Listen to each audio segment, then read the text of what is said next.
Way, baby, I ain't got no plans. No, no, no.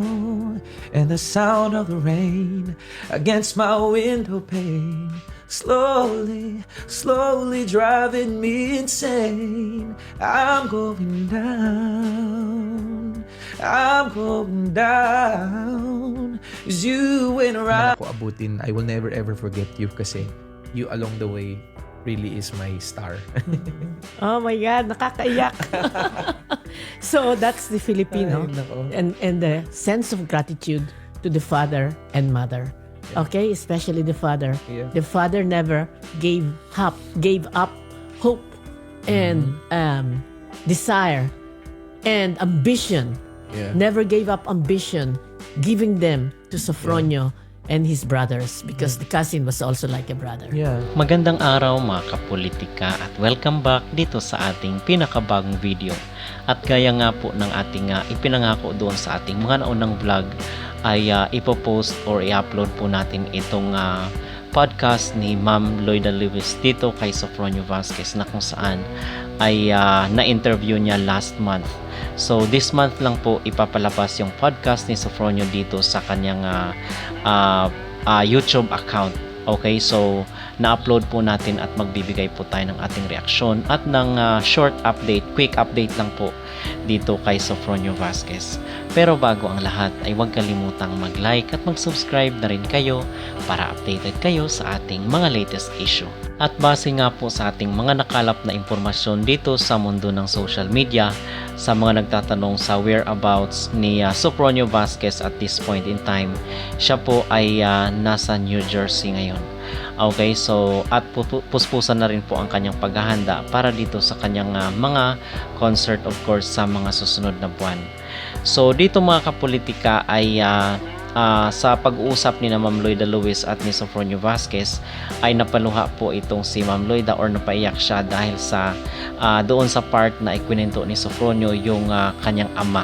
Okay, so lagi po nating napag-uusapan ng mga interviews ni Sofronio Vasquez dito sa ating mga vlog at maraming beses na rin po nating na-i-play yung mga interviews niya, yung mga kwentuhan kasamang iba't ibang kilalang mga personalidad. Okay, pero hindi po talaga nakakasawa na panoorin, pakinggan ang istorya ng buhay ni Sofronio Vasquez.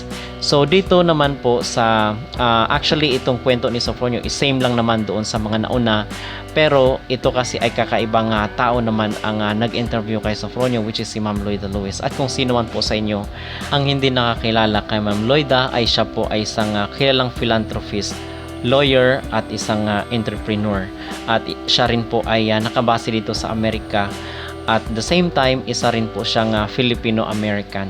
Okay, so na-interview niya po itong ating kababayan na si Sofronio Vasquez at napaiyak siya doon sa portion na kung saan ay kwento ni Sofronio yung mga patungkol sa kanyang ama. Okay, so at doon rin po pala sa mga nagtatanong sa kanyang kalagayan kasi marami ang nagda-doubt nga sa kailang tunay na estado ng kailang buhay kung sila nga ba talaga ay mahirap. So dito kasi sa ating bansa, mga kapolitika, uso dito yung kung yung mga kamag-anak mo is may kaya. Hindi naman ibig sabihin na isang apelyido kayo ay pareho na kayo ng estado sa buhay. So hindi naman ganoon. Merong iba na kung saan ay napag-iiwanan. Depende po yan sa pagsisikap at the same time yung kanilang mga narating, especially sa educational, yung mga educational background nila. So most probably yung kahit pareho sila ng apelyido ng politiko sa kailang lugar, hindi naman ibig sabihin na magkapantay sila ng kakayanan sa buhay. So yun po ang realidad dito sa ating bansa. So merong iba na nakakaangat sa buhay, meron rin namang iba na patuloy pa rin naghihirap. So ganun po yun kahit magkapareho sila ng apelyido.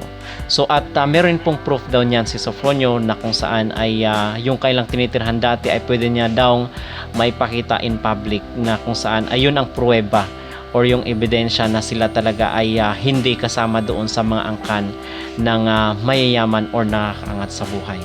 Okay? So, mga kapolitika, ang tinanong rin po si Sofronio patungkol dito sa kanyang kung ano nga ba ang tingin niya sa kanyang maging kapalaran sa susunod na 10 years. So ang sabi po ni Sofronio Vasquez ay uncertain siya or walang katiyakan kung ano nga ba ang kanyang maging kapalaran sa susunod na 10 taon. So, of course, meron siyang faith, meron siyang paniniwala na siya ay patuloy na gabayan. At the same time, siya rin po ay nagsusumikap na kung saan ay matupad yung kanyang mga pangarap na siya ay makagawa ng sarili niyang pangalan. So mga kapolitika, itong video na ito ay credit po kay Ma'am Lloyda Lewis at sa kanyang YouTube account. So panoorin po natin yung bahagi ng kailang interview. Ito po ay medyo mahaba-habang conversation ni Ma'am Lloyda at ni Sofronio Vasquez. So narito ang kanilang panayam dito sa podcast ni Ma'am Lloyda Lewis. At mga kapolitika, kung kayo ay merong reaksyon or merong opinion dito sa kailang kwentuhan or pag-uusap, mag-comment down below at huwag kalimutang mag-like at mag-subscribe na rin kayo para updated kayo sa ating mga latest issue. Thank you. Yes. For our audience, can you just tell how did you get to that, to The Voice? Yes. So, should I be speaking Tagalog? Tagalog English, Okay. but we have also many Yeah. English listeners. Okay, I'll Tagalog just pretend English. that I was born in America. Yes. I got into The Voice because of like a virtual audition. So there are few The Voice has few ways of you getting in the show. So some producers and some cast directors are going to pinpoint and they'll go through social media and they would go watch shows around like radios or bars just to scout talents. Wow. So one way of getting on the show is just to try audition. So I was not lucky enough to be scouted, but I was really pushy enough to do it myself. So nagsubok po ako mag-audition talaga. So hindi ako pinalad na mukhang gusto ka namin. Ako yung nagpakilala na sana gustuhin niyo ako. Okay. So, you see that? You put yourself out dahil sa you are convinced you Yeah. have talent, you have the voice. Yeah. And you love to sing. I love to sing. And not just singing po. It's just expressing how you feel and what you love. And just celebrating the Filipinos. Yes. All right. Okay. So, see, that's what he did. He presented himself. So, how did you present yourself? So nag-email po sila and then I booked myself for a virtual audition. So the virtual audition goes someone from the other side of the camera is watching you and they would tell you after you sing and introduce yourself. So you have to introduce yourself and you have to sing few lines with the highlights of the song for less than 30 seconds. Wow. And by that, after that one, they will send an email. Okay, you're going through to the second round or the short list. So I did that twice kasi first time parang hindi po nila na appreciate agad. But I won't stop. So, you see, first time he failed. They didn't choose him. Yeah. Okay, tell us the second time. Second time I tried the same song. But And you booked yourself. I booked myself again, same song, same energy. And I think the better part of the second time was me being more confident. Kasi masyado akong kinabahan nung nag-audition. First time. Siyempre, first time po. See, if you don't succeed, try and try again. Yes. So he tried the second time. Hindi siya nawala ng pag-asa. He didn't lose up hope. No, yeah. And that also is like the shadow of what happened to me back in the Philippines before I came into that show, The Voice. In the Philippines, I tried The Voice The Voice Philippines, the version of the Philippines. No one turned for me, and so I tried another competition called Tawag ng Tanghalan. So most of the singers out there really try with that show. I did 7 times po just to get in the show. So I audition every 2 months, and then when I get a no, after 2 months I line up again. So 7 times po ako hanggang na-memorize ko na lahat yung pangalan ng staff kasi ganun po ako ka-eager to be part of the show. Tawag ng Tanghalan. Did you hear that? Yes. 1 time, no. Second time, third No. time, fourth time, 5 times, 6 times. 7 times. And then on the 7th time, he won. Okay? No, please, listen to that. Okay? Yeah. How tenacious he is. He was. Yeah. And he is. Okay? Yeah. Sige. So, Tawag ng Tanghalan, nakuha ka na on the 7th. On the 7th nakapasok pa ako, but I made it through grand finals but I never won. So, how many times you'll be exposed to Tawag ng Tanghalan? Tawag ng Tanghalan, you have to sing 5 times daily to defend yourself. And when you reach 5 times, you'll be a semi-finalist and you have to fight again for a week to proceed to the grand finals. So, nung grand finals na po, for the last day ng grand finals to just declare the top 5, pang-anim po ako. So, hindi po ako pinali. Oh, wow. So, how did you feel when you didn't, you reached that far, Tawag ng Tanghalan? In fact, our chef said, I know him from Tawag ng Tanghalan. Yes. Okay. Ano po, I felt defeated. Sometimes, may mga pagkakataon na you would feel na it's almost there. Yung parang almost making it but not really. And so, moving like fast forward sa mga nangyayari sa buhay ko, I think yun yung nagiging fuel ko to just push more, do what I feel would be a great venue for my music, and yeah, I did it. Yes, very good. Okay, so if at first you don't succeed, no, I just admire your tenacity. Salamat. Okay? 6 times you were rejected on Tawag ng Tanghalan. And then on the 7th. Okay, yes. And then, making it to the finals. Yeah, making it to To the finals. And then, not getting it. Not getting You were it. number 6. Yeah, so wala. Subok ulit. Every time in life, subok lang talaga. And along the way, I get to meet people na hindi ko na-expect na makikilala ko, hindi ko na-expect na magbibigay sa akin ng learning in one way or two way. And so, na-appreciate ko po lahat yon, lahat ng rejections, kasi at the end of the day, even if you're rejected like 100 times, you have the power to just make it a positive way and just try again, whether it's in singing or whatever you love to do, just try. And probably people out there or someone out there really wants and appreciate you for what you are doing, and then will give you a light. And you said there was one time when you were going for a competition and then you were just praying and somebody saw you. Yeah. Well, what can you just tell the audience? So, I think we're talking about the pandemic time, Tita. Yes. So, during pandemic, lahat naman ata tayo nagkaroon ng struggle to yung not just financially, emotionally, like physically draining siya. Yung kumbaga hindi mo alam kung ano yung kasi lahat parang naging patas lahat Yes. walang mayaman. I mean, Yes. talagang may mayaman pa rin, but kumbaga naging enrich lahat. Right. Everybody Was it grounded. was stopped, grounded. Yeah, grounded Nobody can lahat. go anywhere. Wala, no. Yes. Yeah, so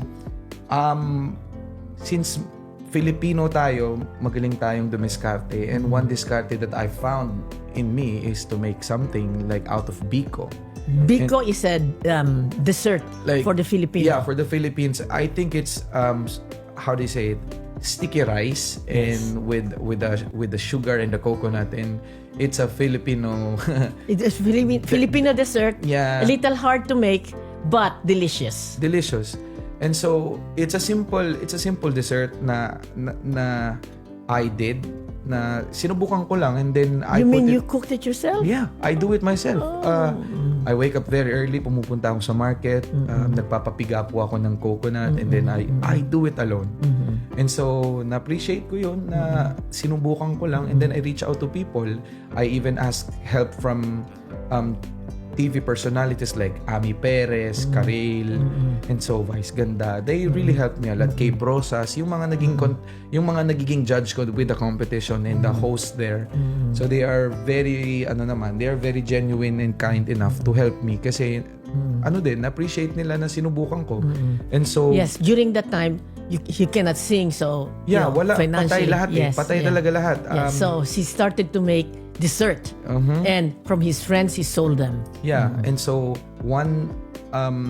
meron pa lang nakabili sa akin nun. Fast forward to this moment, I was having, after I won The Voice, so I am very fortunate to be doing a little tour. So I was in Winnipeg this week, and I met this mommy who is 70 years old, I guess, if I am not mistaken. She asked me like, "Anak, do you still remember me?" So I was honestly parang nakalimutan ko na, sabi ko po, hindi na po, pero saan po tayo nagkakilala? Sinabi niya sa akin, I was one of those na nakabili sa'yo ng 2 bilao. So, nandun sa stage ako, I was having the photo moment with the guest na VIP.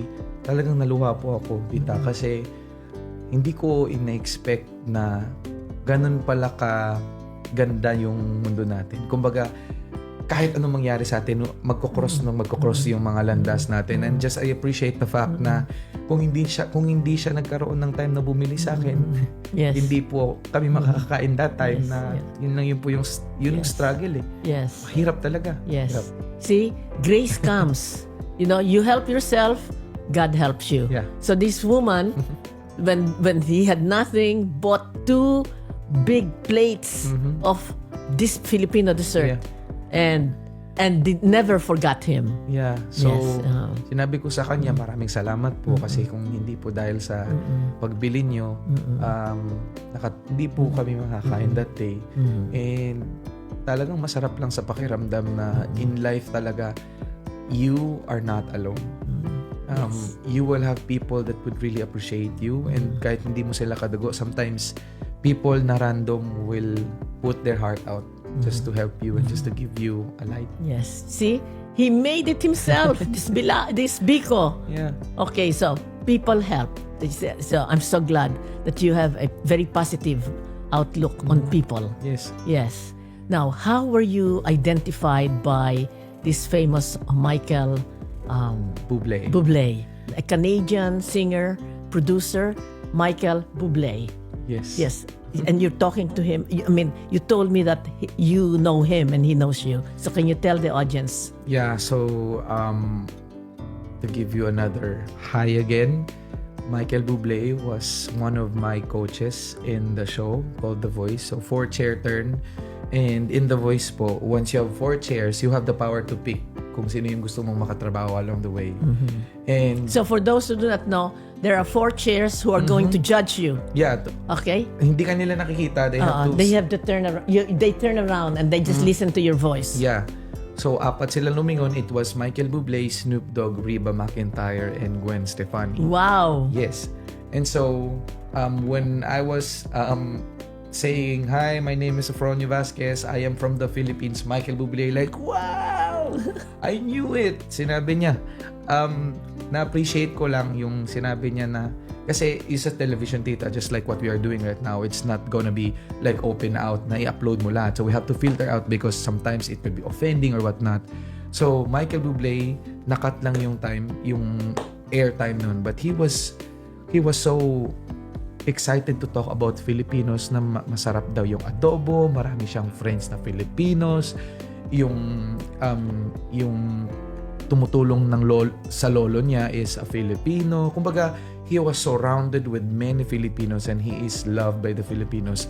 In fact, he told me that the Philippines is the first country who sold out his tickets before he was the Michael Bublé that we know right now. Wow. So he was signed as an American artist for 5 years and not all appreciates his voice, but when his manager told him, "Hey, let's go to the Philippines and make you a star." And so when he was in the Philippines, we Filipinos love music. And so minahal siya, isa sa mga nagpasikat sa kanya is the shows in the Philippines. And so sabi niya sa akin, it's one way of me saying thank you. Dahil mapagmahal kayong lahat. And so sabi niya sa akin, this is a mad match in heaven. So I picked him and he promised me on day 1, tita, you and me to the top. Wow. Sa akin po, tita, Yes. hindi ko masyadong nasink in yun kasi I was still on high being picked. Diba? Yes. So along the way, moving forward, naisip ko, sabi ko nga sa grand finals, grabe talaga, sometimes those words are really manifestation and declaration of something great. Kasi sinabi niya sa akin, you and me to the top, and we really made it. Yes. Okay. So, you see, sometimes if you have faith, if you have faith in yourself and you have faith in God, the stars align. Align talaga. Because of all the people, of those 4, he was there. Yeah, he was there. And Right. And he is the only one who had a connection with you and the Philippines. Yeah, and those 3 other coaches are saying good things about na kaya talaga nilang mag-pitch or kaya nilang bilhin yung energy ko at piliin ko sila to be in part of their team. But Ako din, tita, sinabi mo nga, nag-aalala ng universe. Ako, Yes. I was just hopeful na sana ito mag-work. Uh-huh. Because he is one of the icons that I would always sing back home as a competition, like singing. Yes. And so we worked hard every round. He's very into coaching talaga. Gina-guard niya ako. And sometimes, I think sometimes meron sa utak niya na these Filipinos are just great in everything. So Yes. every round, he would give me songs that I have never ever tried singing. Songs from 1950s, 60s. And I would always email them like, ano ba? Gusto niyo ba akong tanggalin? Kasi talagang nag-effort ako na, di ba sinabi ko dito na gusto ko talaga paghirapan. Yes, And they would yes. tell me, no, Michael Bublé is very confident to pick that song just for you to sing. And so, here comes battles, knockouts, playoffs, and playoffs after playoffs would be live shows. Lahat ng mga songs ito, hindi ko talaga alam. And I just trust him because that's how Filipinos are. Kumbaga, Yes. nagtitiwala tayo kasi alam natin na inferior tayo most of the time. We made it happen. Yes. Well, maybe you're saying inferior, but in your own heart, you believe in yourself. Oh yes, of Yes, course. that's why you never gave up. I never gave up Yes. because I know that in my heart po, kahit na in a sea of 100, 200 singers or performers or artists, I know that I think, kumbaga normal naman sa tao po na we always have this uncertainty. Yes, Kinakabahan of course, tayo of kasi course. Of bago course. novelty sa atin. Yes. So, sinubukan ko lang. Yes. And I have this in my heart na kahit talagang by skin, by height, or by facial features, mukhang dehado tayo. But I know I have this instrument in my heart and in my voice that could really make it happen. And so, I prepared every time. And his preparation, okay? I want you to listen.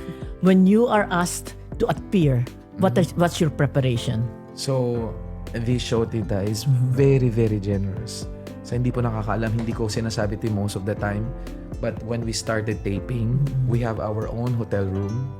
They shop everything from head to toe for what we are going to wear on TV and on screen.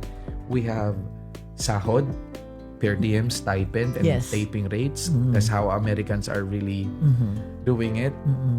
So, wala kang ibang rason. Walang ibang rason kundi mag-prepare ka.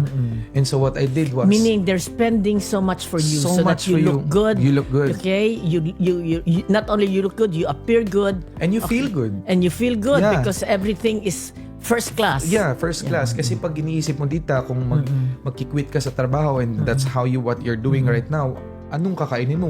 All of the people in America are still paying bills, di ba? Yes. So talagang binibigay nila lahat para So you don't have to worry about anything. Just just focus ka. focus on your talent Yeah. and on your performance. Okay. And so every time na sinasabi nila, okay, so Fronyo, your artist number, going to do this tomorrow, kunwari taping, virtual rehearsals, or one-on-one coaching, I always show up very early. I always show up on time, prepared. on time meaning on time or ahead of time? Ahead of time. Please, Filipino especially. Not late comer. No. Okay? He is there early. Yeah, kasi ako dati sa Philippines, nasanay po ako sa culture natin na Filipino time na anong oras magsisimula? 6, kaya pa yan kahit 6:30. Did you hear yan. that? No, In the Filipino custom. Yeah. If it's at 6 o'clock, it's okay, 6:30. Yeah. But no. Yeah. Here in America. Here in America, it's not the way it is. Kailangan mo mag-show up on time. Kailangan mong... On time meaning ahead of time. Yeah, on time but ahead of time. So when our directors or coordinators would tell me, okay, you have to be there at 6:30. Dapat 6:15, 6:15 ready ka na. Sometimes, hindi mo lang napapansin yun, but those people are really looking kung sino yung prepared, sino yung excited. Kasi it's still a TV show. So hindi lang, kasi lahat ng tao marunong kumanta, lahat ng tao talented. So ano yung magiging advantage mo is to make efforts para ma-appreciate ka nila, and hopefully this will transcend to TV na you are very excited to do it. You are all out. Kumbaga, that would ask people to, I like this guy, I like his perspective, I like his energy. So people would vote for you in kapag dumating ka. And so, yun. Okay. So everything is focused towards that. Yeah. Alright. Yun lang talaga. Nilook forward mo. Be positive, be kind, and be grateful. So tell us about your life. How did you said you always loved to sing. So can you just tell the audience, how was it at the beginning? Where were you? Where were you born? Who were your parents? Yes. Oo. So, I am from Mindanao po. Misamis Occidental, born and raised.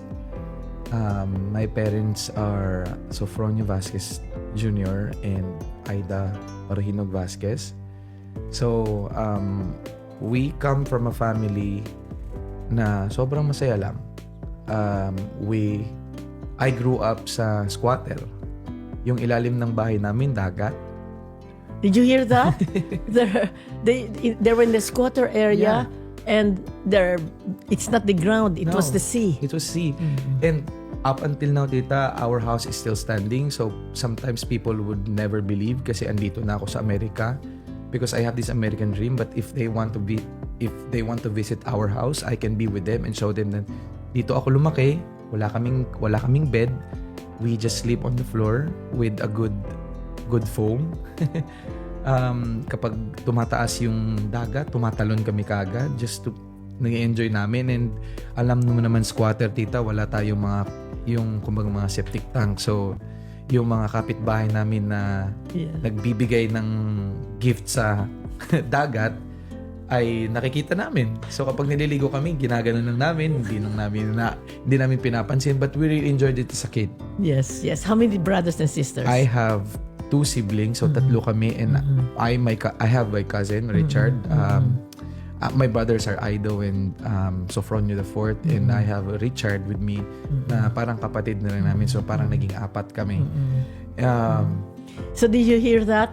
When there is a tide, okay, whatever dirt there is, they just put it away. Yeah, and wow. And as a kid, tita, it's fun. It's fun. When you and were as a kid, wala kaming pambili ng mga boat. So ang ginagawa namin, we go to the junk shops. May mga junk shops doon na sira-sira na yung mga refrigerator. Yung takip nun, gagawin namin boat. Parang yung typical na. So I believe that all our mga squatter friends, which is tsaka nasa dagat, would always appreciate this kasi this is really, really true na nangyayari to and it's a reality. Their toys in order to have a little boat, the refrigerator door. Yeah, refrigerator door na so it's, parang for them, na. because they had fun and the family is happy, they make do. Yeah. And so, early on, alam na ni Papa ko na it's really hard in life. And so, what would always tell me is, study hard, or for everyone, mga kapatid ko, study hard kasi hindi tayo mayaman, hindi tayo mahirap, but hindi tayo mayaman. So it means kaya namin kayong paaralin pero hindi hanggang lahat ng anong luho pwede kong ibigay. So study hard. Yeah. Study hard. We are not rich, but I want you to study hard. I want you to study hard because he experienced like very, very poor like household. And so he wanted to change that idea to be educated. Kasi sometimes, tita, especially in the Philippines, if you're not educated, you are never gonna be landing in a good job. Kasi sa atin, madalas, they would look a pleasant personality and then what's your degree? Ganun, para makapasok ka to get a job, diba? And so, early on, I really worked hard. Aral kami. And I have this always insecure. I would always tell this to my interviews. Insecure kami sa mga pinsan namin or sa mga relatives namin or sa mga kapitbahay who could really spend to go to private schools. Kasi feeling namin fancy, ang ganda. But my papa would always give it a joke na, bakit? Kasi kami public school lang kami, and public school, I think that time you have to pay 50 pesos just for annually, and when you go to private school it's like 60 or 100,000 a year. So that's hard for him, and he would always tell me, bakit? Why do you really want to be in private school? How do you spell dog in private school? It's D-O-G. In public school it's D-O-G. So nothing difference, diba? So at the end of the day, it has to be you work hard kasi kahit anong degree mo or kahit anong school mo, basta focus ka sa school. And Okay? So, education is the key out of poverty that was drummed into their head Yeah. by the father. Yeah. Yes. And so, we really made the efforts to be that. Mapalad kami that my siblings, all of my siblings, I mean, 4 of us, or 3 or 4 of us, are college degree holders. They graduated. Yeah. Yun lang yung magiging pride ni Papa ko hanggang it became a struggle when he was challenged with kidney failure. So he has to do dialysis twice a week. And alam mo naman sa atin. It's very expensive. Very expensive. Kahit na may mga government na free sessions, mahirap talaga. And so I made efforts na parang kailangan kong tumulong. Ayun, so nagpunta ako sa Manila, marakit-rakit ako, but hirap talaga. Now thinking about it, it's really, really hard. And I wish na ngayon nandito ako sa Amerika. Sometimes I would, sometimes I would go to yung mga malls and I would see mga magagandang shoes. If only buhay lang siguro mabibigyan ko siya ng maganda kasi I can afford it right now. Kaso wala na eh. So iniisip ko na lang na guide mo na lang ako na hopefully kung saan man ako abutin, I will never ever forget you kasi you along the way really is my star. Oh my God, nakakaiyak. So that's the Filipino. Ay, nako. And the sense of gratitude to the father and mother. Yeah. Okay, especially the father. Yeah. The father never gave up hope and desire and ambition. Yeah. Never gave up ambition, giving them to Sofronio and his brothers because the cousin was also like a brother. Yeah. Okay? So yung mga nanonood, those who are watching, see, never lose hope. Never lose hope. Okay. So, kaya ngayon po, I only have my mama and she's still in the Philippines. And yun lang, isa lang yung pakiusap ni Papa ko. Pinayamagahan. Huwag niyo nang pabayaan si mama niyo kasi mahal ko yan. Sabi niya, hindi pwedeng magkahiwalay kami na walang mag-aalaga sa kanya. All out. Kaya ngayon ako, tita, always make sure na tatawagan ko si mama kahit 2 minutes. Check ko lang siya. I have my CCTV, tinitingnan ko. Okay lang siya nanonood. And she's very, very happy. Proud na proud siya sa akin. Proud na proud. Nung nanalo po ako, tinawagan, nagkita kami after the competition. Sabi ko sa kanya, how do you feel about me winning? Sabi niya, na proud lang ako sa sarili ko tsaka kay papa mo kasi sometimes they are challenged by questions na kaya buhayin ito. Kasi mahirap eh. People would always say na ang sarap magkaanak pero it's a very, very big responsibility to raise good child. And we are not perfect. Marami kaming challenges. Makukulit din kami as a kid. Pero growing up, nakita ko na one way for me to give back is to just honor them. Honor your parents talaga. Kaya kayo yung mga parents dyan, never ever forget the efforts. Kasi pag mawala na yan, hindi nyo na masasabi ng I love you. All right. So, children, okay, please remember your parents do a lot for you. And what he is saying is, don't forget, do it now because when they're gone, when your parents are gone, you cannot say anymore, thank you or I love you or look what I have done. Yeah. Okay? Thank you. Salamat. Thank you. Thank you.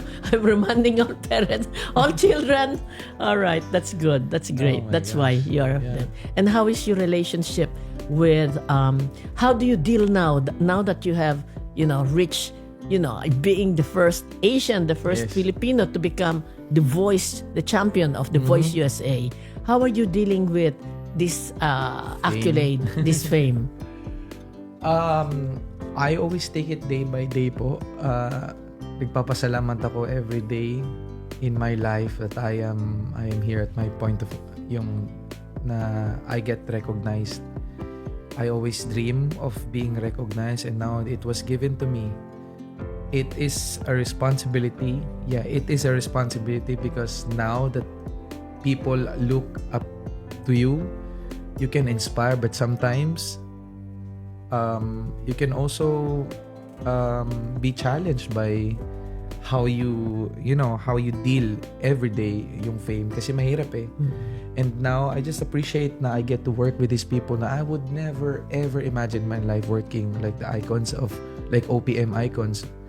Na dati pinapanood ko lang, dati sabi ko, sana makakanta naman ako ng ASAP. And now I am singing. Dati tita, I think I hindi ko nakwento dito, but I am going to share a little bit. I asked my show, can I help? I mean, can you give me work? I really pushed myself na mahirap kami. Gusto kong magkaroon ng magandang buhay. So, can you give me a work? So, ginawa nila akong vocal coach. And all of my, fortunately, yung mga naturuan ko really won. One champion. Yeah, and I would have this in my heart na kung hindi man ako manalo, at least yung mga na-coach ko nanalo. And so, when I came back as a winner, I really cried kasi na-appreciate pa na sinasabi. And it really touched my heart nung sinabi nila sa akin na, Coach, kami dati, ginawa mo kaming champion, ngayon ikaw na yung champion. So, parang ang sarap pakiramdam. Ang sarap sa pakiramdam na grabe pala talaga yung nangyayari. If you really believe in Him and if you really put your heart and you pray and He will see, bibigay niya sa'yo on His time. Magaling yun, ha? Yung mga hindi naniniwala sa Diyos. Okay? Here is a good example. Yeah. He believes in God, but he does all the work. Yeah, kasi hindi naman ibibigay ni God sa'yo agad-agad eh. You have to make sure na nakikita niya na your efforts are worth it. Sometimes, may mga tao na nabibless lang talaga sila without so much effort. But, hindi pwedeng lahat ng ganun eh. Yes. Ako, kailangan kong ipakita sa Kanya, kinukulit ko siya, Lord, sige na Lord. But, 10 years ago, I have this prayer na sabi ko, once I make it there, Lord, I will make sure that magiging masaya ka sa ginagawa ko. And so, He did it. Binigay niya sa akin. So, ngayon ginagawa ko. Grateful lang ako and I get to sing, I get to work with people na hindi ko talaga in-imagine. And having be in this podcast po, I felt that you're also a hero for some people and probably more people. And I get to experience what they see in you. Parang ang sarap lang po sa pakiramdam na kung hindi po ako nanalo at hindi po ako nabigyan ng pagkakataon, I will never ever meet you. Probably personally. And so I'm grateful. Always lang po akong nagpapasalamat and I will never ever forget to honor like the opportunity. Well, thank you. But for those who are listening, see, he is very thankful to God. Gratitude. Yeah. And also, clean life. Okay? No drugs, no Yes. alcohol, Yes. no whatever. Yeah. Okay? So, that's how he's dealing with fame. He still remains the same, humble and grateful. Yeah. Tama ba yun? Yes. Okay. And also po, gusto ko lang i-correct. I mean, I have to share that we are not perfect. So sometimes in life, with this kind of big recognition, sometimes you really forget. You're just human. You make mistakes. So always make sure that you recognize that you made a mistake and own it and learn from it. Learn every day and say sorry if you have to say sorry. Never be that arrogant man kasi ang bilis i-take away ng lahat ng gift eh.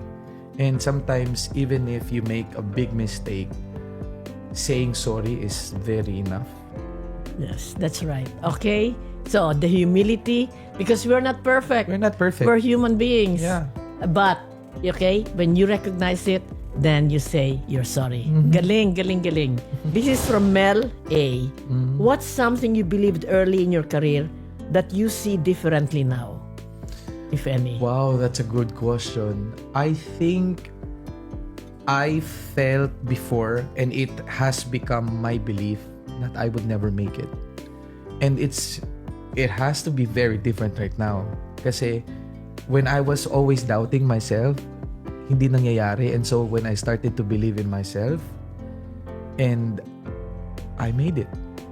Yun. So yun ang I think that's the only thing na kaya kong i-learn. Just try and believe and have faith. Keep going.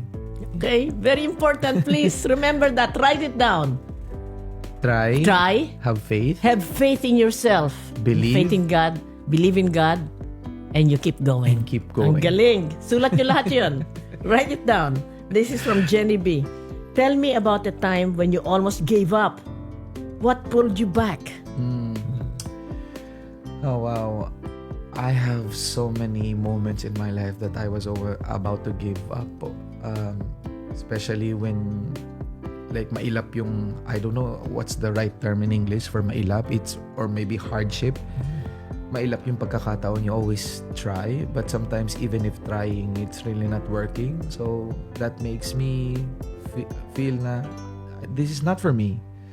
But I mean, I always make it a point na after every day, I pray and I would ask His guidance na ano yung what's my purpose in this world.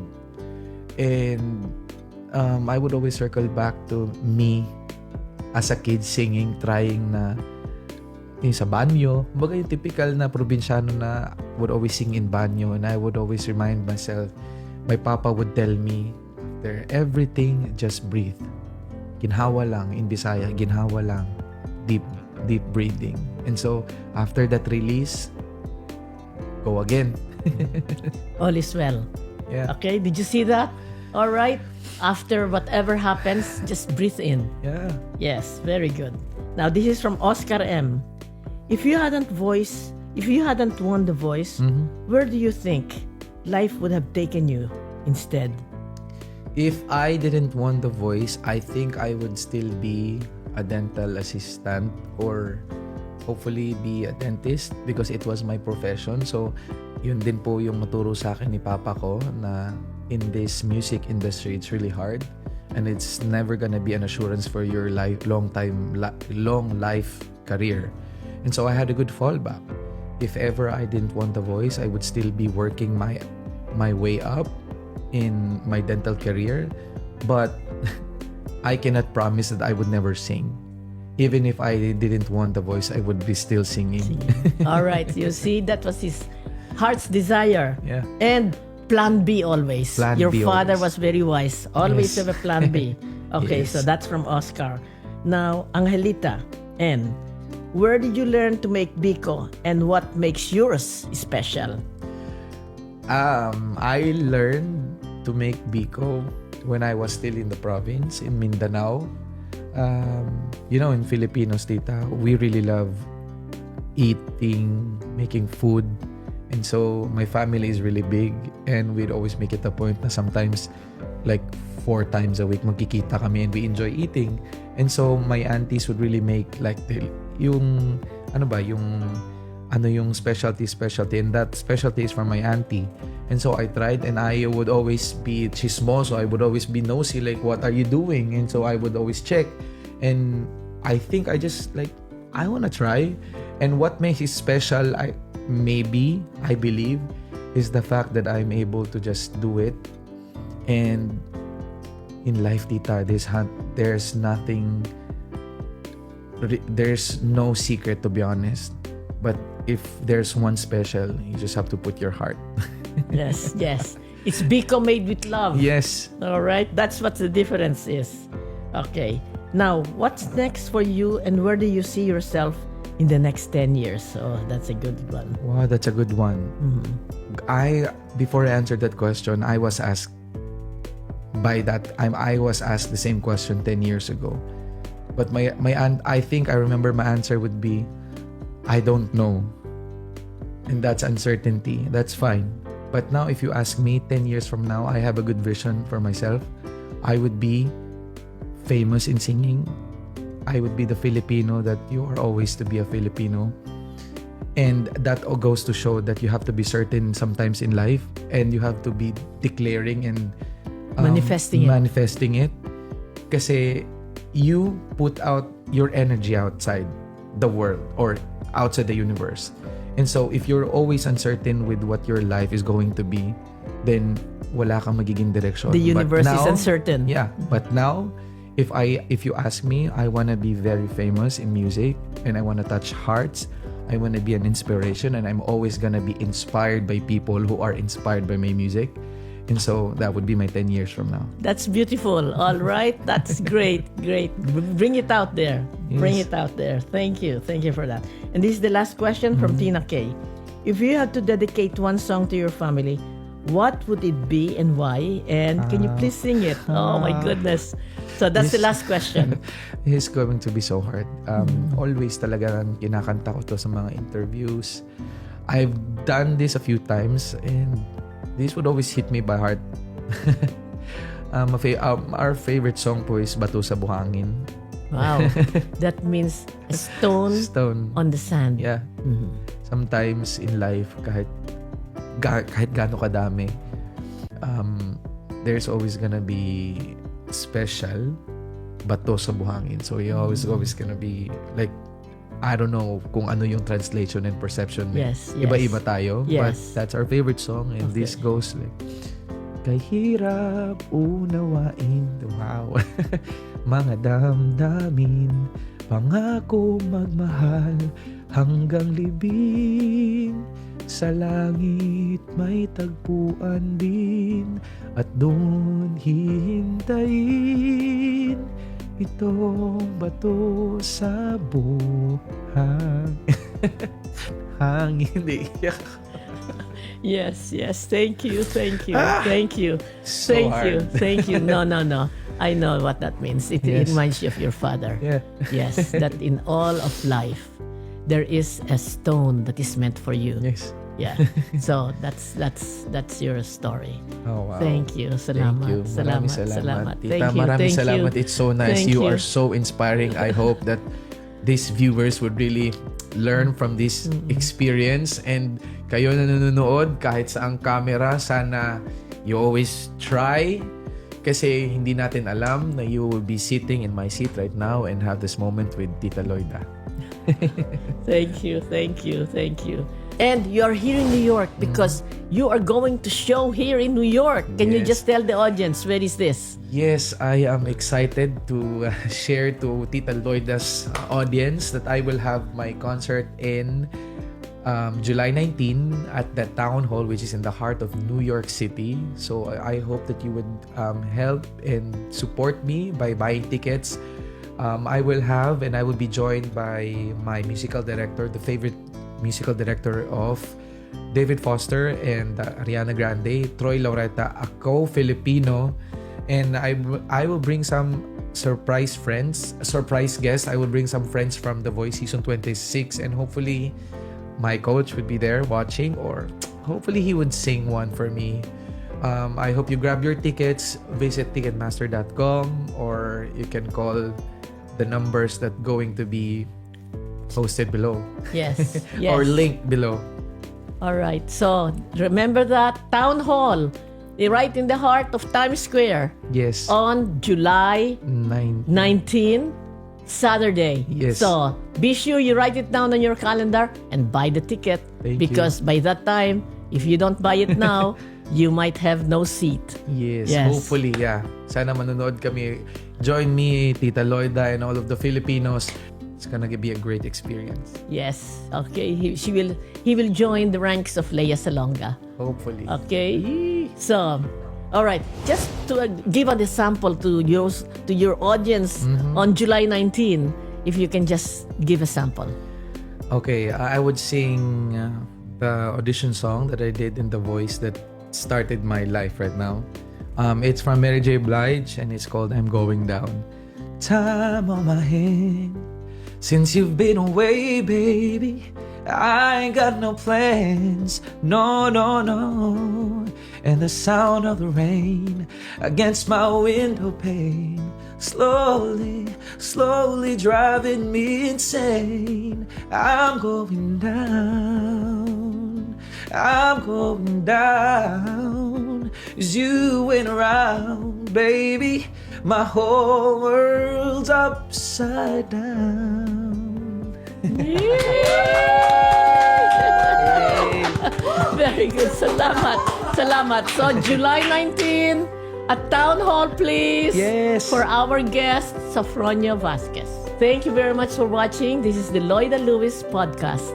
Let us live, love, laugh, and learn together.